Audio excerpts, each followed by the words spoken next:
ಕೇಳ್ರಿ ಇಲ್ಲಿ ನಾವು ಸರ್ಕಾರ ಮಾಡಿದೀವಿ, ತಿಂಗಳಿಗೆ ವರ್ಷಕ್ಕೆ 59,000 ಕೋಟಿ ಕೊಡ್ತೀವಿ, 60,000 ಕೋಟಿ ಕೊಡ್ತೀವಿ. ಅದು ಸರಿಯಾಗಿ ತಲುಪಬೇಕಾ ಇಲ್ಲ ಜನಗಳಿಗೆ ಡಿಸರ್ವ್ ತಲುಪಬೇಕಾ ಬೇಡ, ಅದು ನೋಡ್ಕೋಬೇಕಾ ಬೇಡ. ಒಬ್ರು ಕೇಳಿದ್ರೆ ಹೇಳ್ತೀನಿ ಅಪ್ಪ, 2-3 ಜನ ಒಟ್ಟಿಗೆ ಕೇಳಿದ್ರೆ ಹೇಳಲ್ಲ.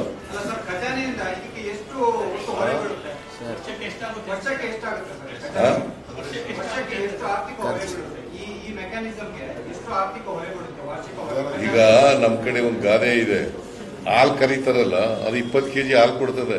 ಹಾಲು ಕರಿ ಅಂಡಕ್ಕೆ ಎಷ್ಟು ಆಗುತ್ತೆ ದುಡ್ಡು ಅಂತಂದ್ರೆ ಯಾಕೆ ಇವೆಲ್ಲ ಸುಮ್ಮನೆ ಆಗ್ಬೋದು. ಒಂದು 5-6 ಕೋಟಿ ಆಗ್ಬೋದು. 59,000 ಕೋಟಿನಲ್ಲಿ ಒಂದು ವರ್ಷಕ್ಕೆ 5-6 ಕೋಟಿ ಆಗ್ಬೋದು ಅಷ್ಟೇ. ಇದು ನೀವೆಲ್ಲ ಇಂತಿದೆ ಬರೆಯೋದು, ಇದಕ್ಕೆ ಹೆಚ್ಚು ಒತ್ತು ಕೊಡ್ತೀರಿ.